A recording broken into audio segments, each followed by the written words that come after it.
celebrating Turkey al-Faisal Day. If you don't know Turkey al-Faisal, he was the head of Saudi intelligence up until 9/11. Up until 2 weeks before 9/11. And then he sort of assumes that role as head of Saudi intelligence after 9/11. So the only time we know that Turki al-Faisal was not involved with Saudi intelligence was 2 weeks after and about 2 weeks before 9/11. So do not associate Turki al-Faisal with 9/11. And therefore, you can't associate his key assistant for over 40 years, either de facto or in actual fact, was Jamal Khashoggi. So we cannot associate Jamal Khashoggi with Osama bin Laden, even though he was the key image maker for bin Laden up until about 2 weeks before 9/11, and then through third parties and proxies after 9/11, up until the day he died. So we can't do that. We cannot associate those guys. We cannot associate Turki al-Faisal with 9/11. We cannot associate Jamal Khashoggi with 9/11. We can't associate him with Turki al-Faisal, and we can't associate them with our Turkey Day today. So what I wanted to talk about today was curve fitting, right? I want to say thanks to all the veterans out there first today. On a serious note, with Thanksgiving, I do want to say thanks to all my family, even the family that gives me negative metadata. Let's get that out of the way. But now, having said all that, I want to also give thanks to the people who've taught me a lot, because I wouldn't be in a position today to connect a lot of the dots that I do if it wouldn't have been for some of these people. One of them's my brother Dave. He's done a great job talking with me over years. He worked at NSA and a lot of these places, so it was very helpful. His knowledge of cryptography and so forth, as well as being, working at the embassy in Panama and all these things, kind of looking at things from up close, which has been helpful. And of course, I would never say any of my families that would ever do anything wrong. Okay, I wanted to keep that straight. Okay, there are people going around the internet saying that somehow my brother set me up in when I was going to Piketon to do the 3 Piketon stories. No. It's quite clear. The metadata says that JTTF Chris Whitaker called the duty officer, dispatch officer, and there was a dispatch made to start pinging my phone even before I met the first Piketon whistleblower, right? Dave had nothing to do with it. So I know there's people out there that are pushing that theory, but Dave had nothing to do with that. Now, I could have not needed somebody running around saying I should be Rule 11 sanctioned, because that's kind of rooting for Podesta, not rooting for McCabe to arrest me here when I'm getting my orange juice with 3 guys cornering me, as you know, with the guns and everything and the badges. I could use, cheering for the deep state, but all in all, I learned a lot from him. And my father was probably my greatest influence as far as knowledge, of technical knowledge especially. And he would talk a lot about math and so forth. And one of the things in radio, obviously, you have this thing called signal to noise. And sometimes my family's metadata is signal, sometimes it's noise, right? If you read it for the metadata, you can get signal even out of something that's a very noisy channel, right? And the way you do that, the old brute force way was they had this thing called filters, right? Electronically, you can filter things. So there's a high pass filter and a low pass filter. So let's say you wanted to filter out all the women you're in a cocktail party type setting, and there's all these conversations, and you're trying to hone in on one conversation. You got Peter Strokes standing over there by the cocktail bar with John Brennan, and he's saying, hey, I've got this guy who is in the Polish Air Force, and then now we're going to send him down to Pakistan to exfiltrate all the NATO secrets down there, and we're going to make all this stuff down in Pakistan. He's really good on missiles. His name's Turkowitz, right? And he's an expert in missiles, aviation. He could even help on the nuclear stuff. We're going to get AQ Khan all the secrets. He's going to containerize them all. We're going to bring them into Port of Qasim. This is how it's going to work. And you're going to be the key guy moving all this stuff with the helicopters. We're going to base you in Mashhad, et cetera. You're going to fly the guns over. We're going to create a new Silk Road to China through Baku, Caspian Sea up to this pipeline. You're going to be the guy. right? Just like your dad, your dad and I worked it out. So John Brennan and Peter Stokes are at the, let's say they're at the British Officers Club in Mons, France. And again, I take you there. All right. And you're Valerie Plame, right? You got to play the role now of Valerie Plame. And you're trying to hone in on this conversation. This is really big stuff, right? This is the stuff out of NATO, and we're going to send it to Pakistan.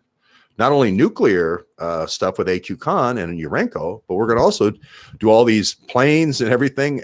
The generals like Bouchard that get new plans for Lockheed planes shared with them, we're going to send our agent, right, through our friend Christopher Steele and others. Sometimes we'll do it through Australia, through Halper. Sometimes we'll do it through Christopher Steele. Sometimes we'll do it through Mifsud. We'll have lots of different channels to exfiltrate these secrets, but this is how we're going to get all this stuff and make all this war hardware in Pakistan. And we'll market it through the UAE. That's where you come in. You got to get the stuff over to Kish Island. You got it? So every once in a while, you get to use the Aeropascos plane. We'll fly it in if we have a really big load. But most of the time, it's going to be small loads. And you're going to be going over mountain passes and so forth. And you're going to be distributing it to all these different tribes that your dad developed, the Tajiks, the Turkmen, the Uzbeks, etc. Got it? We're not going to have a Silk Road unless we have a lot of gangs along the way for the pipelines. You get what I'm saying? Right. So that conversation is very important to you if you're Valerie Plame at the British Officers Club in Mons, France at the SHAPE headquarters, NATO headquarters. You really want to hone in on that. You don't want to hone in on somebody saying, hey, I think George Webb killed Jenny Moore, even though he worked with her night and day, promoting all of the things she had to offer, right?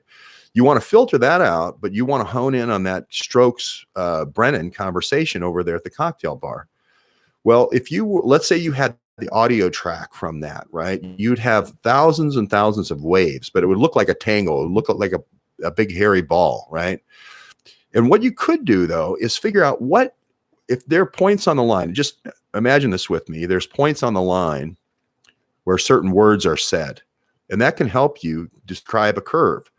You're going to have certain keywords: Isfahan, Bell helicopters, Polish Air Force, exfiltration,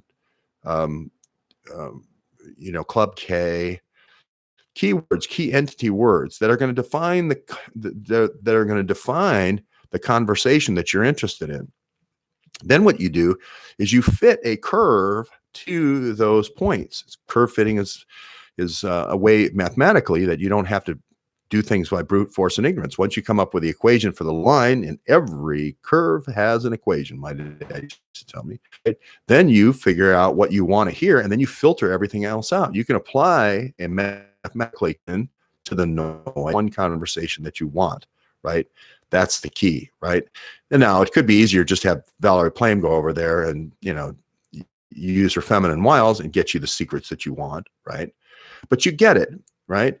And then, so the same thing is true in this series over time. As we collect metadata and we get more and more data, it does look like there is this Polish Air Force channel that's exfiltrating all these secrets to Pakistan to develop their missile program. And they are selling it to North Korea, and they are selling it to Libya, and they are selling it to Iran and Syria and all these other Quds Force type nations. And who knows how many places. It does seem like they're selling the portable nuclear technology, Eric Swalwell's technology from Berkeley Labs, the little star reactor. It does seem like Black Ivy is selling that.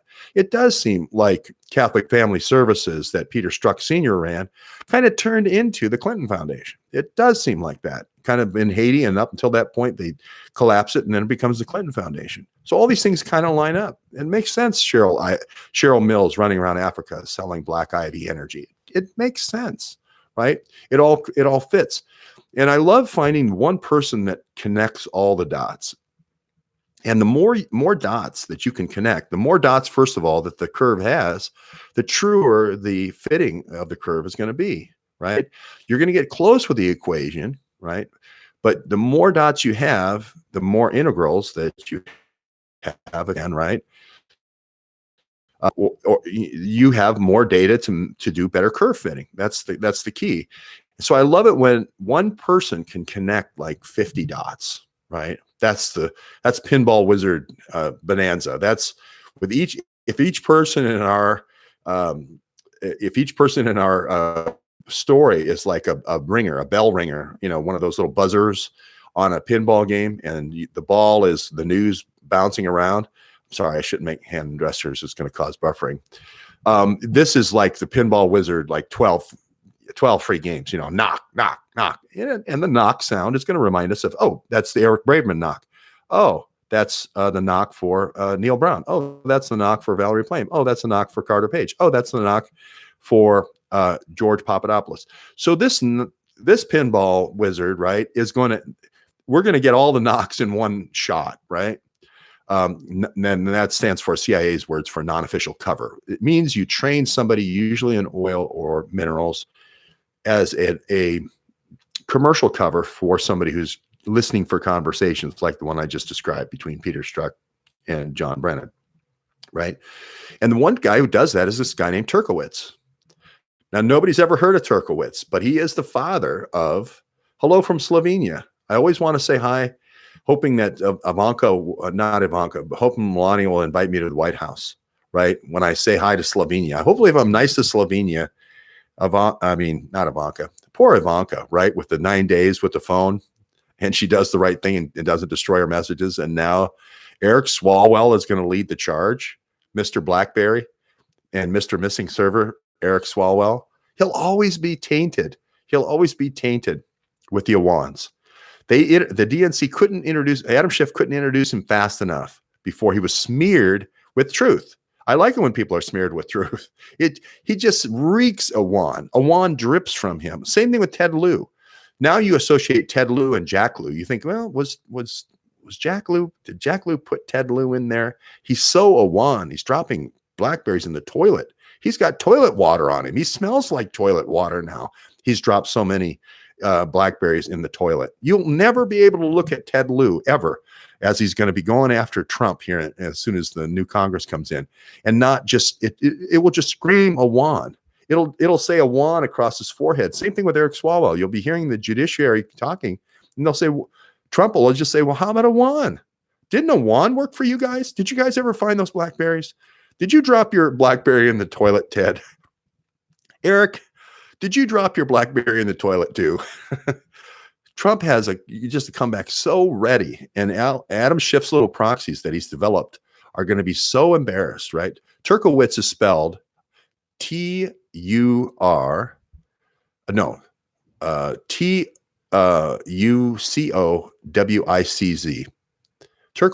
Turkowitz, yeah. Yeah, Adam, and doesn't it make sense that it's Adam Shits or whatever Trump calls him? So this Turkowitz guy, he connects all the MI6 guys, right? He's in the Royal Air Force, right? In World War II. If you don't remember, again, what is our key analogy that we use? We talk about the Spitfires flying directly at the enemy, right? Who knew? Who could have been so prophetic that we would then have a Polish pilot as the father of the Pakistani missile and space program be in that exact situation? Being a Polish pilot in the RAF, most of the RAF in the Battle of Britain. Sorry, folks. I love you all in all the bases, and thanks for allowing us to use all your bases in England. But most of them were Polish, right? The truth be told. Now, there's a lot of great English aces. They were smart enough not to go up when there was too many Messerschmitts.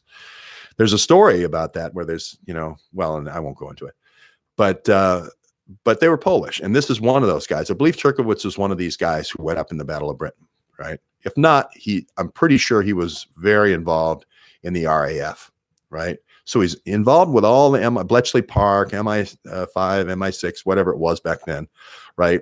And then he goes back to the Polish Air Force for a very short period of time. But if you remember correctly, again, in our series, Pakistan breaks away, right, from the British Crown, I believe in 47 or 53 or right in there, somewhere right after the war. And that's the same time that Turkowitz gets sent down by British intelligence to Pakistan. Why? Because we can't make all this stuff. We can't exfiltrate all these secrets that we've got. MI6 has, a very small group of guys, the Cambridge spy group, as I've said. We have to make it somewhere else. And usually they go to, again, an old weapons factory that they did own. Again, our series brought it to you over a year and a half ago when I got Parallel constructed on in Ohio. We were talking about the Pakistani ordnance factory before Piketown. Before Piketown, we said that was the key link between MI6 and all the exfiltration of data, and that's where they were making the weapons that were going to Charleston, that were being stockpiled in Charleston, then being sent on to ISIS, Chemonics and Mustafa and Fiona Hill, etc. We said that over a year and a half ago, right? How true that became. It was the Royal Pakistani Ordnance Factory. It was the Royal. I believe it was the Royal it wasn't Pakistan Ordnance Factory. It was a Royal Ordnance Factory of Kashmir, I believe. It was very close to the Kashmir Pass, very close to where our crook servers, very close to where Imran Awan's crook server IP address maps to. Isn't that strange, right? Right to the Pakistani Ordnance Factory. So Turkowitz also is very involved with the nuclear program, right? Very involved with the satellite program and satellite secrets, so much so that he names, I believe, his daughter Natalia. I can't be sure, but I believe he named the NATO satellite Natalia. Very close to Zbigniew Brzezinski, who does what? Creates the Mujahideen and funds the Mujahideen in 1979. He's a key person in getting that funding in for the Mujahideen and training the Pakistani Air Force on what? Peter Strzok's Bell helicopters, Tectron Bell helicopters at that point.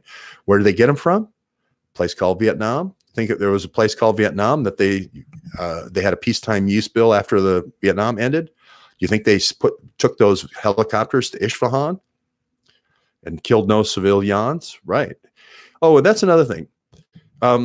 Some of the best videos I have been like stillborn at certain numbers, like right below before they tick the 3,000 or tick to 4,000 or tick to 5,000, they've been held there. And no matter what you do, I put all kinds of metadata in. Pacific Architects and Engineers, I see it. No matter what you do, you can go. Oh, that's him. Somebody said Krimsk. Okay, that's interesting. I'm interested in anything Krymsk right now. But anyway, why is nuclear energy not hot? I think nuclear energy is hotter than it's ever been. It's just being sold covertly. I can put a star reactor in the same place. Think about a missile, a grain silo. Every time on your way to the grandmother's house today, you drive by the grain silo, I think that's the size of the star reactor. Eric Swalwell's star reactor from Berkeley Labs that we exfiltrated, right? That's easy. I mean, I get a couple of Strokes cranes and and what's not right for planes, I put on trains, right? We know the song. Thorium is another one where that was exfiltrated by, it's going to be Bruce Orr's dad. He worked on the thorium reactor. Sorry, I've read all of his scientific papers, as many as I could. I only read 40, the abstracts, the first little blurb about 40 papers, worried about metal containment vessels and brittleness of the actual containment vessel. And it was one of them was for the thorium molten salt reactor. That's going to be Bruce Orr. That's going to rinse that patent through that law firm that he goes to for a year, right? And guess what? Did John Podesta build a test reactor near Eunice? I can't remember. It's close to Eunice, through Louisiana Energy and Power, whatever. Did they build a thorium salt reactor, test reactor down there? Remember when he said he found the green energy enzyme that for what is constant energy, limitless energy? No, I don't actually think it was a company called Joule. I don't think that's true. I think it was the thorium molten salt reactor, because he's pushing green energy all over the place through the Clinton Foundation. Of course he's pushing green energy and safe nuclear. Thorium's pretty safe. Thorium burns up most of the stuff. It doesn't have a lot of waste. You got to create a fusion reaction to melt everything to get the heat you need to do the molten salt thing. But, you believe in Peter Butter, you got to believe in Peter Pan. Of course he's going to vote for that. You can shut down all the nuclear industry and make them buy your thorium reactor. Smart business move to me. Smart business move. Okay, so